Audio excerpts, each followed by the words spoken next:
জানাতে চাই রাজধানীর বিভিন্ন আসনে নির্বাচনী প্রচারণার খবর জানবো। মোহাম্মদপুরের জোট প্রার্থী মামুনুল হকের প্রচারে যোগ দিচ্ছেন জামাত আমির ডাক্তার শফিকুর রহমান। আমরা সেখানে যেতে চাই। সহকর্মী এইচ.এম. ইমরান আমাদের সঙ্গে যুক্ত আছেন। ইমরান, কখন নাগাদ জামাতের আমির ডাক্তার শফিকুর রহমান সেখানে উপস্থিত হবেন এবং নেতাকর্মীদের উপস্থিতি কেমন দেখছেন?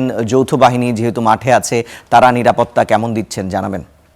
মামুনুল হকের নির্বাচনী জনসভায় অংশগ্রহণ করবেন জামাত আমির ডাক্তার শফিকুর রহমান। ইতিমধ্যেই সেই জনসভা শুরু হয়ে গেছে। মোহাম্মদপুর ঈদগাহ ময়দান মাঠে লোকে লোকারণ্য। 11 দলীয় ঐক্যজোটের বিভিন্ন নেতাকর্মীরা খন্ড খন্ড জনসভায় অংশগ্রহণ করছেন। পাশাপাশি আমরা দেখছি যে এখানে এনসিপির আহ্বায়ক এখন পর্যন্ত নাহিদ ইসলাম এবং কিছুক্ষণের মধ্যে তাদের আসার কথা। প্রধান অতিথির বক্তব্য রাখবেন ডাক্তার শফিকুর রহমান। এসে জানেন যে আজকেই নির্বাচনে যে প্রচারণা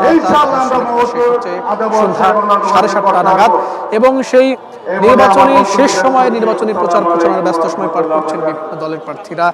সেখানে এই 13 আসন 11 দলীয় জোটের প্রার্থী তিনি, তারই এই নির্বাচনী জনসভা। যে মোহাম্মদপুর ঈদগাহ মাঠ রয়েছে, সেই মাঠ কানায় কানায় নেতাকর্মীরা বিভিন্ন দিচ্ছেন আর তারা হ্যাঁ এর পক্ষে ভোট চাইছেন।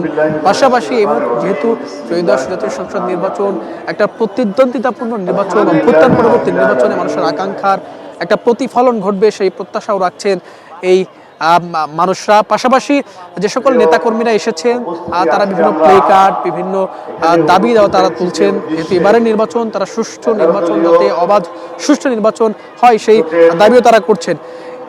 ইতিমধ্যেই মামুনুল হক, যিনি এই 13 আসনের প্রার্থী 11 দলীয় ঐক্য জোটের, তিনি উপস্থিত হয়েছেন। কেন্দ্রীয় নেতারা বক্তব্য দিচ্ছেন। 11 দলীয় কেন্দ্রীয় নেতারা রয়েছেন, তারা মঞ্চে উপস্থিত রয়েছেন। আমির জামাত ডাক্তার শফিকুর রহমান তিনি এখন পর্যন্ত আসেননি, কিছুক্ষণের মধ্যেই তার আসার কথা রয়েছে এবং প্রধান অতিথির বক্তব্য রাখবেন। এই যে নির্বাচনী জনসভা, সেই নির্বাচনী জনসভায় ইতিমধ্যেই যেহেতু যৌথ বাহিনীর মাঠে থাকার কথা রয়েছে, আমরা সেই বিষয়টিও দেখেছি। আইন শৃঙ্খলা বাহিনীও এখানে উপস্থিত রয়েছে। তারাও শৃঙ্খলার যে অপ্রীতিকর ঘটনা যাতে না ঘটে সেদিকে তারাও লক্ষ্য রাখছেন। পাশাপাশি যারা আয়োজক কমিটি রয়েছে, মামুনুল হকের যে সকল নেতাকর্মীরা রয়েছেন, তারাও এখানকার শৃঙ্খলা রক্ষার্থে তারাও কাজ করে যাচ্ছেন। সেটি আজকে এই জনসভা 9টায় শুরু হয়েছে। সেই জনসভার আনুষ্ঠানিকতা এখনো চলছে। নেতারা বক্তব্য দিচ্ছেন, নেতারা। আমির জামাত এখন পর্যন্ত উপস্থিত হন। কিছুক্ষণের মধ্যেই আমির জামাত ডাক্তার শফিকুর রহমান এবং এনসিপির আহ্বায়ক নাহিদ ইসলাম উপস্থিত হবে এবং তারাও বক্তব্য রাখবেন। নির্বাচনী প্রচারণা দাঁড়িপাল্লার পক্ষে ভোট চাইবেন, শাপলাকলির পক্ষে ভোট চাইবেন। পাশাপাশি মামুনুল হক যেহেতু এই 13 আসনের প্রার্থী, রিকশা প্রতীকে লড়বেন, তার পক্ষে ভোট চাইবেন জামাত আমির ডাক্তার শফিকুর রহমান।